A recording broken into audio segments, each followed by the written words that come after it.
Hi everyone. සුපුරුදු පරිදි සෑම ඉරිදාවකම සවස් 3ට ඔබේ තෙගෙනෙන TV ශ්‍රී ලංකා සමගින් අදත් ඔබේ නිවහනට පැමිණෙන්නේ trimanatv.com මැදිරියේ සිටයි. ඒ සිංහල සංස්කෘතික සහ ප්‍රජා සේවා පදනම සහ වර්ණ මල්ටිමීඩියා සමගින්. From Varna Multimedia trimanatv.com studios, we bring you TV Sri Lanka every Sunday at 3 p.m. This program is brought to you by Sinhala Cultural and Community Services Foundation and Varna Multimedia. ප්‍රථමයෙන් ඔබගේ රසාස්වාදනය සඳහා විචිත්‍රාංගය.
මාෂ නිවේදනා සුපුරුදු පරිදි ජ්‍යෙෂ්ඨ පුරවැසි දිවා විහරණ වැඩසටහන ලබන ඉරිදාත් උදෑසන 9 සිට සවස් 4:30 දක්වා මෝලි ප්‍රජා ශාලාවේදී පැවැත්වේ.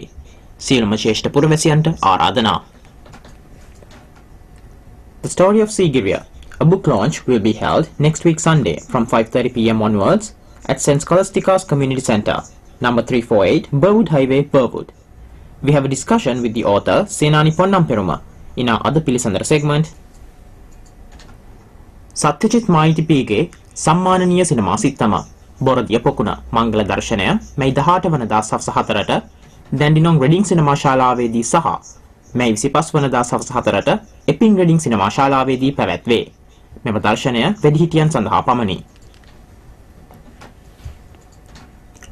වින්සර් අධ්‍යාපන ආයතනය සංවිධානය කරන පීඩාවට පත් ජනයාට සෙත් පතන සිත්සත් පූජා සන්ධ්‍යාව මැයි මාස 19 වනදා සවස් 3:30 සිට 6:30 දක්වා ස්ප්‍රින්ග්වෙල් ටවුන් හෝල් හිදී පැවැත්වේ. මෙල්බර්න් වෙසක් සිරි ගෞතම බුදුරජාණන් වහන්සේගේ තෙමඟුල සැමරීම උදෙසා මැයි මාස 19 වනදා සිට 27 වනදා දක්වා වෙසක් සතිය පුරා සෑම නිවසකම හා ව්‍යාපාරික ස්ථානයකම වෙසක් පහන් කූඩුවක් බෞද්ධ කොඩියක් හෝ විදුලි පහන් වැලක් දැල්වීමේ ව්‍යාපෘතියක් මෙල්බර්න් ගුවන් විදුලියේ සිංහලාංශය දියත් කරයි.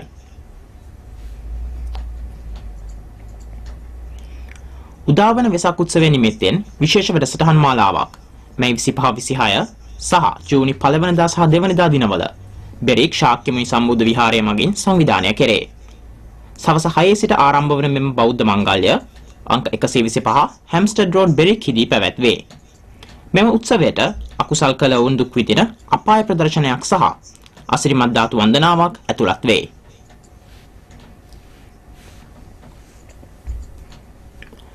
මහමෙවුනා භාවනා අසපුව සංවිධානය කරන අසිරිමත් වෙසක් මංගල්‍ය මැයි 25 වනදා උදෑසන 6 සිට රාත්‍රී 9:30 දක්වා සදර්න් කමියුනිටි සෙන්ටර් මල්ග්‍රේව් හිදී පැවැත්වේ. කුඩා දරුවන් වෙනුවෙන් පැවැත්වෙන සිල් වැඩසටහන මැයි 18 වනදා උදෑසන 7 සිට සවස් 1:30 දක්වා පැවැත්වේ. ගයාන් කනිෂ්ක රාජපක්ෂගේ අතුරුපසට චැට් එකක් වේදිකා නාට්‍ය මැයි 26 වනදා සවස් 6ට කෙල්වොට්සන් theatre හිදී පැවැත්වේ. Dumbara Seria, presented by Sri Lankan Dance Academy of Sri Lanka, will be held on 1st June from 6:30 p.m. onwards at Drum Theatre, Dandenong. Swaramadwanti Sangeeta Ratriya, Juni 1 වනදා Churchwood Performing Arts Centre හිදී සවස් 6ට පැවැත්වේ. ගායනය විශාරද අමරසිරි පියරිස් සහ සංගීත නිපුන් මනෝරි විජේගුණවර්ධන. සංගීතය නාලක කුමාර සහ පේශල මනෝජ්. බටහිර Victoria ස්කැට්ස් ජ්‍යෙෂ්ඨ පුරවැසි යෝජිත ප්‍රජා ගොඩනැගිලි අරමුදල සඳහා යුගයේ ස්වර්ණමය මියසිරාවය තරු එළිය දිගේ ජූනි මාස 8 වනදා සවස් 4ට බර්වුඩ් බෙසන් සෙන්ටර් හිදී පැවැත්වේ. ගායනය කරුණාරත්න දියුල්ගනේ, රෝහණ ධර්මකීර්ති සහ චතුර පෙරේරා. උදේසිරි වික්‍රමරත්නගේ සුද්දෙක් ඔබ අමතයි වේදිකා නාට්‍ය ජූලි 21 වනදා සවස් 3ට සහ 5:30ට Renaissance Theatre Q High School High Street හිදී පැවැත්වේ. රංගනය ජයලත් මනෝරත්න, නලින් ප්‍රදීප් උඩුවෙල සහ Madeni Malwatta. Christopher Frank invites you to the Charity Cabaret of the Year to support orphan children in post-war Sri Lanka, to be held on 27 July from 6 p.m. onwards at Collingwood Library Hall, Station Street, Abbotsford. We have received a letter from Saman Karunasiri in Sri Lanka which says that he along with his wife are both blind and are parents to 2 children. He was recently diagnosed with kidney malfunction and is in the dire need of replacement. He wishes for the generous donations for the kidney replacement and the post-operation procedures.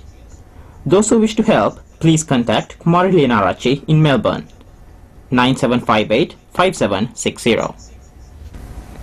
සමාජ නිවේදන පිළිබඳ වැඩි විස්තර trimanatv.com වෙතින්. ඔබගේ සමාජ නිවේදන අදාළ දිනට දෙසතියකට හෝ ඊට පෙර info@trimanatv.com වෙත යොමු කරන්න.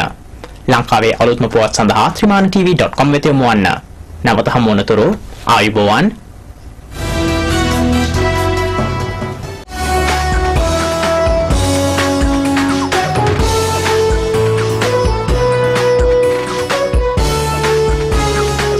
Ayubowan, welcome to trimanatv.com studios.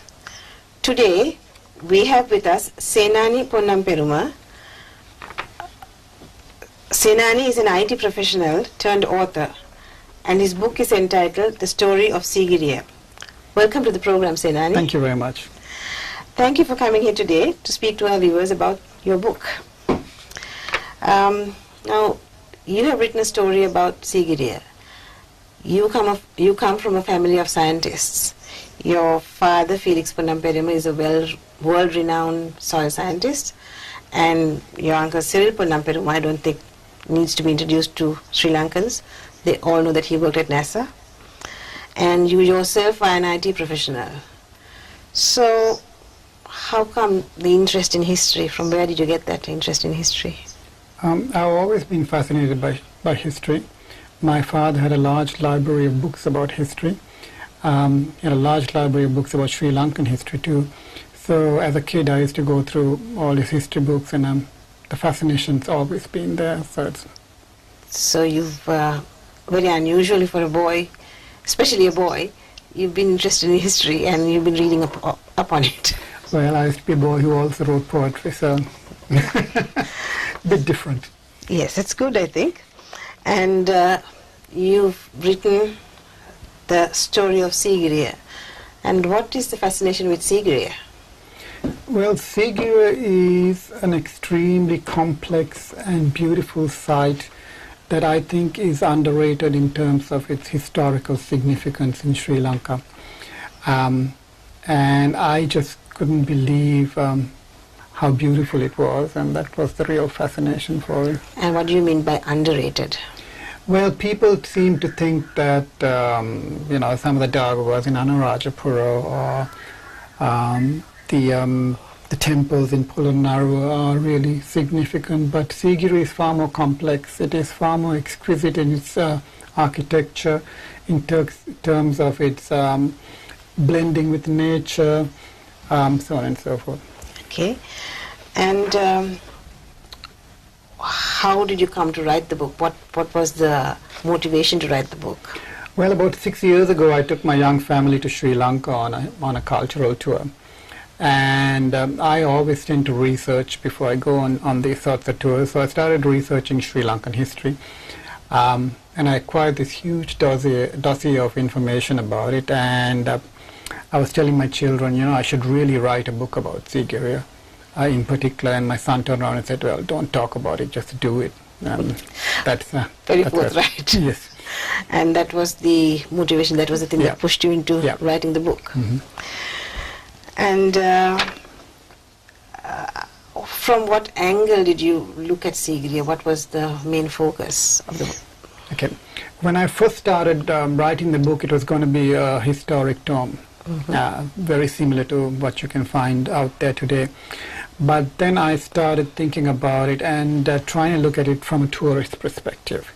A tourist isn't really interested in the archaeological findings per se. They're more interested in its relationship to the entire environment in which it was constructed. So I changed the focus and I started looking at the man, how it was done, what technology they used, so on and so forth. For example, you see lots of references to elephants, which are normally neglected in descriptions of construction projects in Sri Lanka, but they were the bulldozers, the weight heavy lifters, and so on and so forth.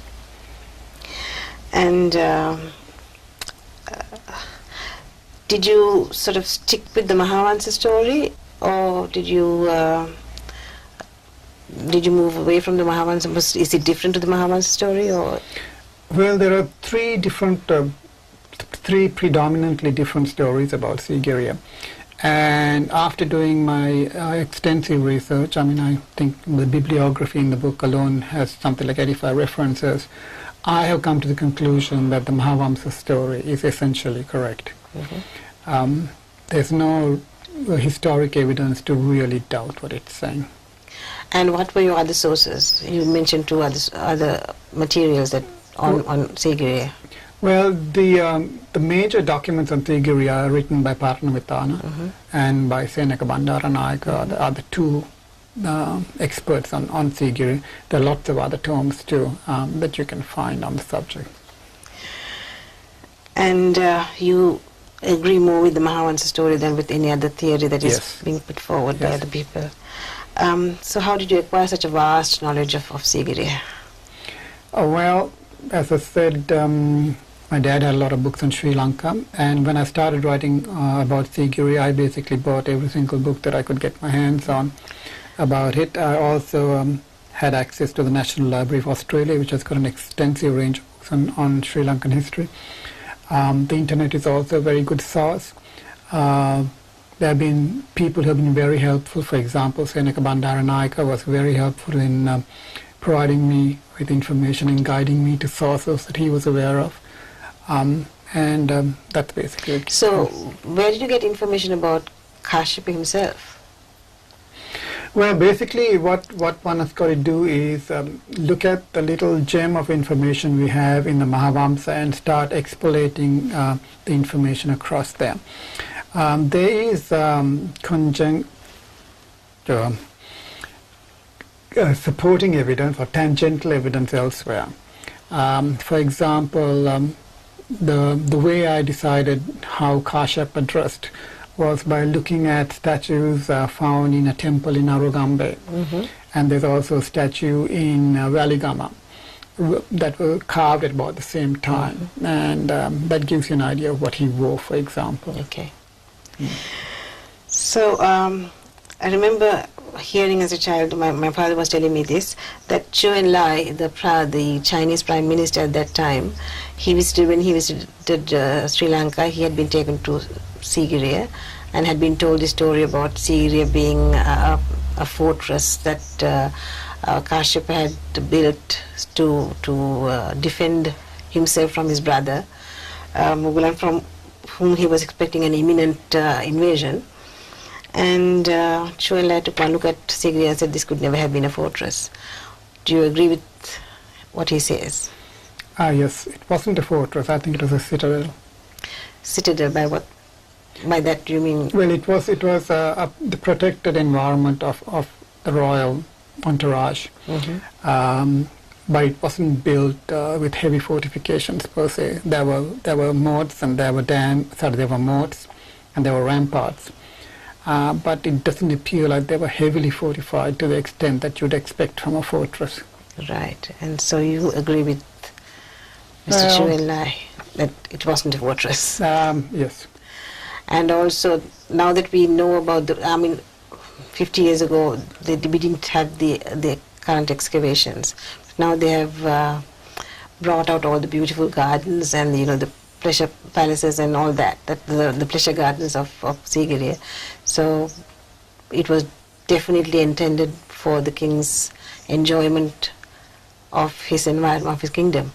It was a royal citadel. It was meant for him and his entourage. And his harem. Which that's what I call the entourage. Okay. Now these frescoes that are on the wall there, who do you think they are? I support some of the graffiti which basically says that they are the women of Kashyapa's harem. Okay, and what leads you to believe that? Well, one is the fact that the graffiti actually mentions that. They talk about the king's women. The other is that if you look at every one of the frescoes that are available at the moment, which is about 21, every one of them has a delicate tattoo on their neck, a three-circle tattoo. Right. You'll notice that on every single one. That basically is a clear indication that they were probably members of the harem, and that is the way they were identified. Right, okay, so that was... And you don't believe that these frescoes were drawn by soldiers who were bored and just guarding the place? They would have had to be some really good artists. If you look at how exquisite the work is, it couldn't have been done by anybody but an expert that only a king would have had the wealth and the power to acquire. So all the ideas that we have had about Sigiriya have now to be changed? Well, I wouldn't say they have to be changed. They have to be got to be re-examined in the light of the information available. Okay. And do you plan to write any more books? Yes. You do? Of what nature? Similar nature. There are lots of other ancient cities in Sri Lanka. And I also want to talk about the Portuguese at some time. Okay. And I understand that you're launching your book very soon. And when is that to be? That's happening next Sunday, the 12th. Right. And if people want to get more information about the book or about you, where can they go? I think probably the easiest way to get access to the book is through our website, which is srilanka.net. Right, and they'll be able to get the information they want from there. Well, that's been very interesting, and I'm definitely going to read your book. Thank you very much. To suss out your ideas, what you have to say about sigiriya, and I hope you have a successful book launch. Thank you. And it becomes a bestseller. Thank you very much.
සුන්දර අඩහෝරාවක නිමාවත් සමගින් ඔබගෙන් සමුගන්නා මම Kasun Dissanayake.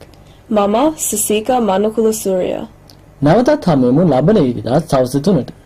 Until next Sunday 3 p.m. ආයුබෝවන්.